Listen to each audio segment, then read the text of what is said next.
exception handling.ipython. Okay, great. So suppose you have a program, right? X equals to 10, okay, and y equals to 0, right? Now you are doing x divide y, right? And this is your output, okay, and you want to print your output, okay, print your output.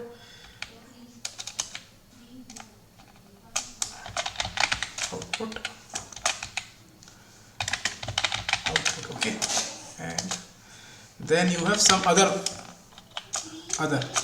code completed, right? Okay, code completed. I'm running this, right?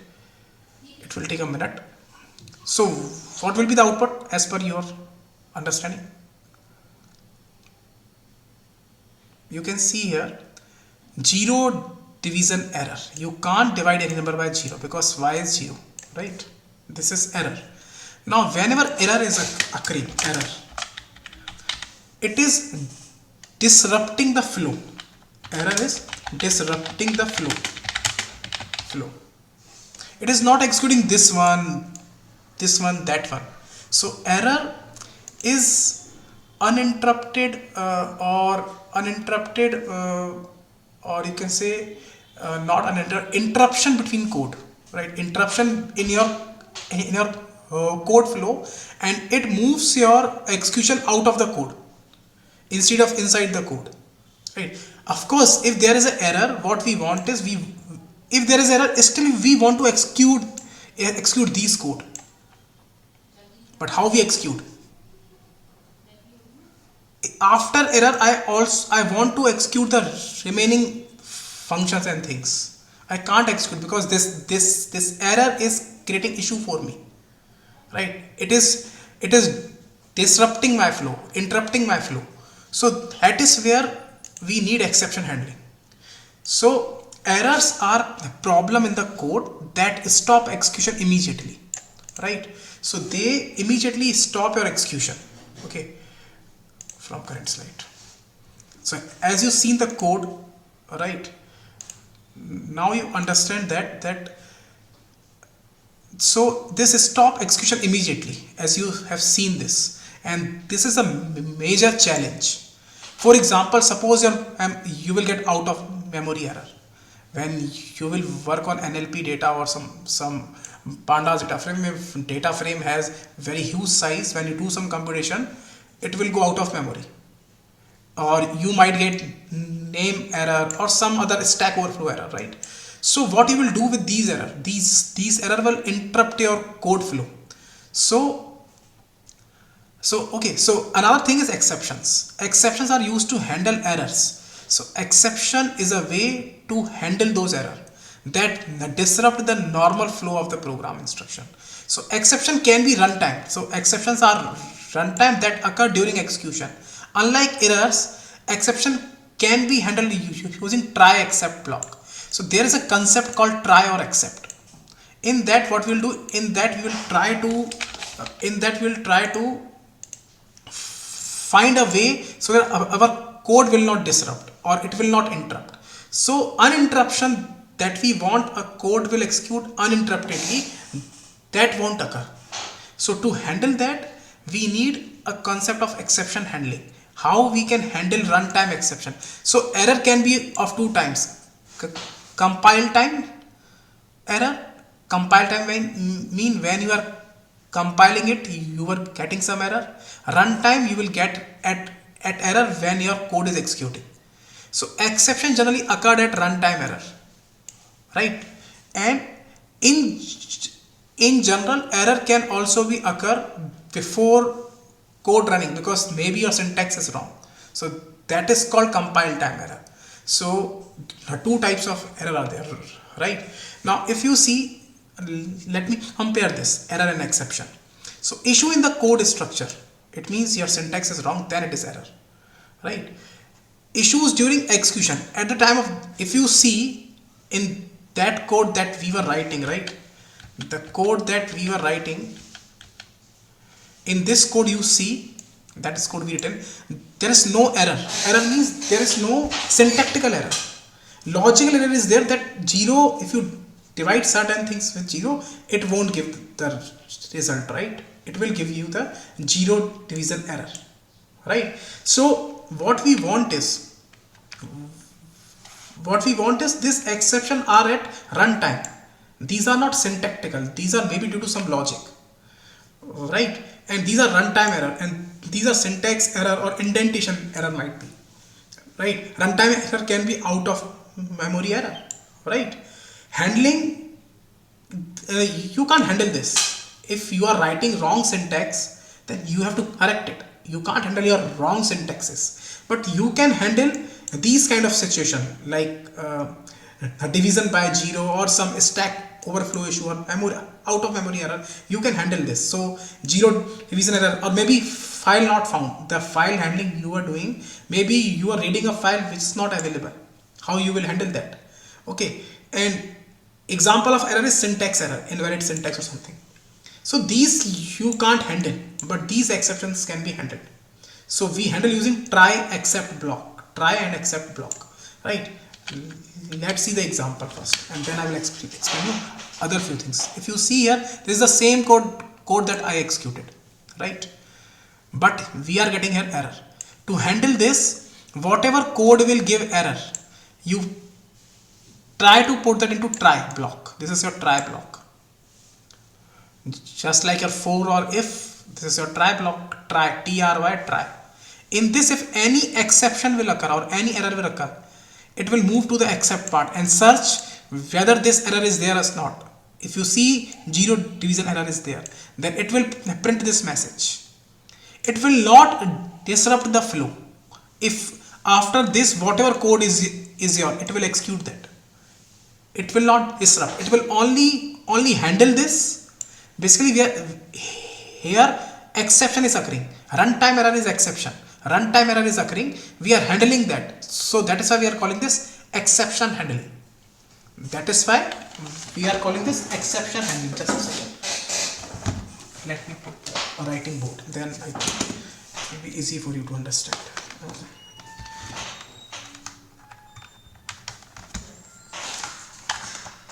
Okay.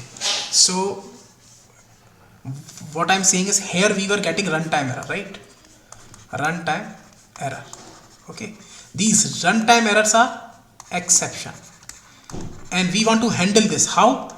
Using try catch block. Using this try catch block. So this process is known as exception handling. Whatever runtime error are you getting? Exception is nothing. What is runtime error? Whatever runtime error you are getting, we will try to handle this exception. If you handle these exceptions, then it is known as exception handling. Why? It will not disrupt your flow.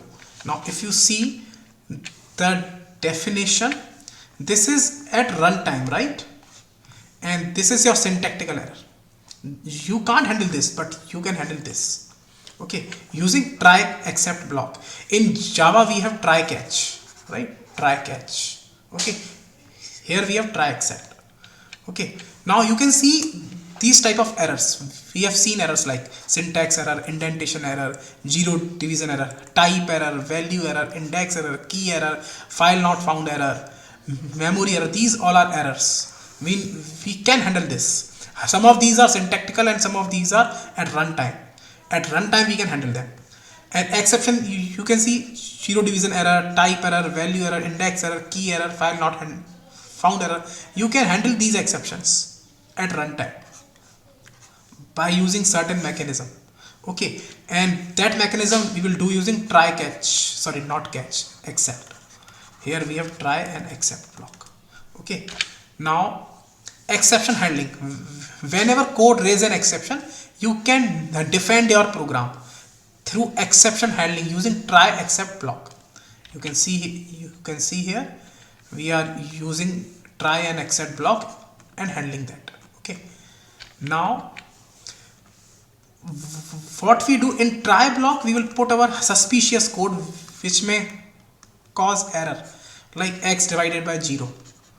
This may cause error, so, or exception, so we can handle this. An except statement followed by this will handle this. It will it will write a output for that.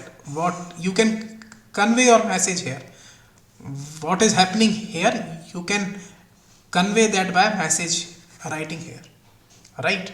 So that's how try except work. Now the question is, why we need exception handling? Lots of people ask, maybe interviewer ask, what you are going to have, what will you get after handling this? So this will prevent your crashes, program crashes. It ensures smooth execution, because if runtime will things will give error, it won't look good. It's good if you can give or convey some message to the user, so that user can understand that I am giving some wrong input, why I am dividing by 0. If I am dividing 10 by 0, it is my fault, right? So I should not divide n by 0 or any number by 0. So that kind of message you can pass, so that next time he will pass the exact input. Okay, so that is what the example is, and let's try this first, right? So here we were getting error, right, as we have seen, right? Now I'm copying this code and just pasting here. What we have to do, the code which is giving error, this part is giving error, right?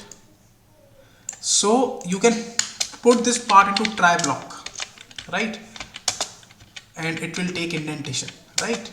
Then you know if there is any error, except what type of error is there, what type of error is there, 0 division error, right? Sorry, 0 division error, you can keep here, and you can print, sorry, you can print here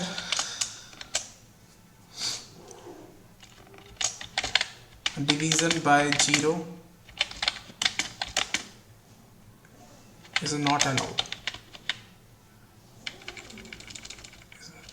0 not allowed, it's not allowed, right?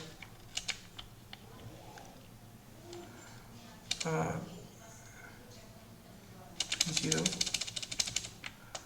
not possible, right? Okay, possible. Okay, now if I will run this, now you can see I'm not getting any error. Whenever any error will come, it will go to accept and check whether this error is available or not, right?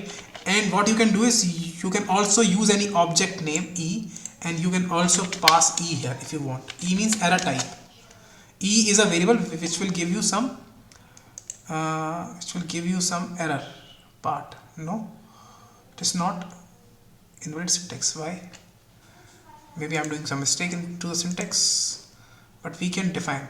Okay, when we will do multiple, then we will define, or we can also define using as operator, as e, right? Now try this. Yeah, you can see division by 0. You will now getting this extra information from this e, division by 0. So if you want, sometimes you don't understand error, then what you can do is simply, if you don't know what error is, you can just write here e, or maybe, yeah, let's try this. E is not defined, so instead of e, let's try error se. Okay, error is also not defined, so instead of this, then we will get error on e, right? It is handling your error, but it is not telling you what type of error is, right? So that is a problem. So most of the time you should define this. It is necessary to define this error, right? What type of error is it? Is a good practice. Or you can also do multiple, you can also handle your multiple exception. Into one except you can handle multiple exception. Like this, you can see we are taking input from user. Maybe input will be any string, then it may give you some value error, right? So what you can do is instead of writing two except, you can also combine into single one. You can see here we are combining into single one, right? if you check this, here we are doing this separately. You can also combine this also into a single statement also. So let's try this also, right? Suppose I'm taking this, okay, and instead of y, okay, y I will take input from user, right? X I am removing, and I am saying here I am writing 100, right? So input, enter a number, right? So now this is int. Okay, now we have two exceptions. One is division by 0, another one is, okay, let me copy this one,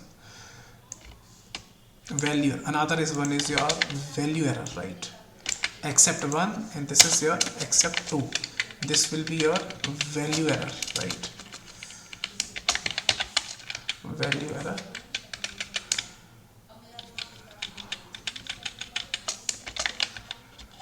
And input value is not valid, right? Okay, now let me run this. Now if you see, number I am giving some string, so you can see here we have some value error. Okay, now this number should be inside this try block, otherwise it won't. You can see why it was giving error, because your this syntax is not inside this, inside try block. When you have in try block, then it will handle, otherwise not. Remember this. So it should be inside try block. Now you will see, okay, tg, input value is not valid, right? Now suppose I am running this again, then I am giving input to 5, not to 5, I need to give input 0, then it will happen division by 0.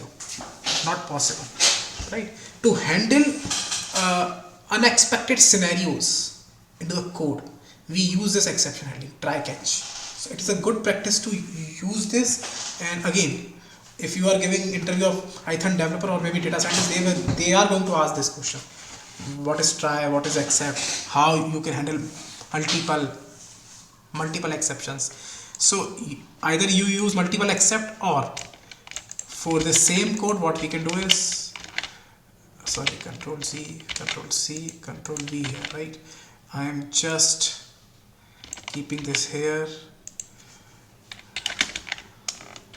both error are here, and I am using E as E, and I will print E instead of these two except I will keep only one, okay, one, and here instead of saying this I will say exception, okay, and I will pass E, okay, I am giving some string, exception invalid literal for it, right? This is invalid literal, right? This is coming from E. Now if I will run this again, I will pass 0, then I will get exception division by 0, because this E is printing. So either you can do like this. So this is your multiple exceptions,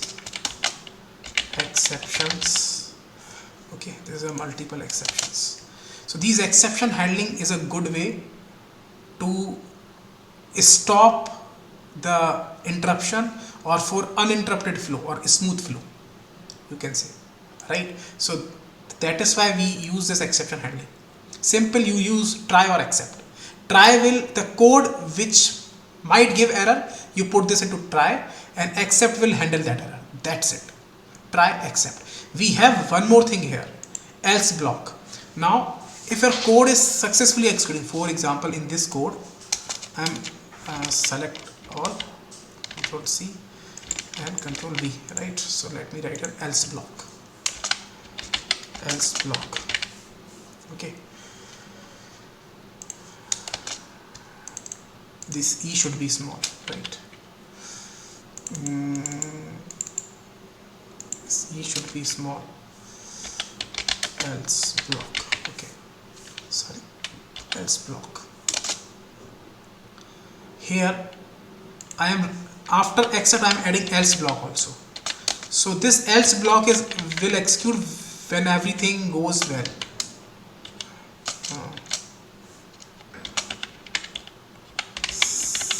Successfully executed, right? Successfully executed. Okay, Control S. Okay, now if I run this, if I will give input like 25, okay, output is not defined. Where? Just a second. Print output. This output is not defined. Why this output is not defined? Okay, sorry, spelling of output is wrong. Output, okay. Here also. Output. Again, above also. It's output. Okay, so output. Okay, spelling mistake. That's it, and nothing else. Output. Okay. Output. Okay, great. Here also. Output. Good. Control S. Great. If I run this, now I am giving input, giving 25, right? 4, it is successfully executed. When your code will successfully execute, then else part will execute. Otherwise, except part will execute. Now, if I run this, it means if try blocks executes successfully, then else. If not, then except. Now I am giving 0. You can see this line is not executed because except is executed. So else block executes if no exception occur. In try, you keep the exception one code which might give you exception or error. Except will handle this, and else part will make sure that if it is successful, then it will execute. When try is successful, no error, then else will execute. We also have one block which is called finally block. It will always execute. Whether you will get error or not, it doesn't matter. It will execute. So if some code which you want to execute, whether error will occur or not, then you should use this. Generally, the best application is by closing a file. Closing a file. If file in locals and not closed, if your file is not closed, then you should close, right? So if you open your file, if any error occur in between, it will close the file, because it will execute whether error occur or not, right? Let me show you in the same example, then I will show you with the file example, right? So I'm copying this whole code, just pasting here. Okay, finally print, and I'm just writing finally executed, right? If I will run this, if output is 25, everything goes well, else will execute, and finally will also execute, right? Now I will run this again. Now I will give you the error. You can say exception, but finally still executed. So finally will execute. It doesn't matter whether exception or error occurred or not, right? So we have 4 blocks. Sorry, we have 4 blocks. We have try, except, else, and finally. Try will have things which are necessary for which may give error, right? Except will handle that error or exception. Else will execute if everything goes successful, and finally will execute. It doesn't matter whether you will fail or succeed. You will fail or succeed. Try, except, handle exceptions. Try, except, else runs code in else if no exception occurs, because else will handle. Finally always runs. Multiple exception, you can use multiple exception separately, or you can use a tuple as we used, right? Raise, I will show you this raise or custom.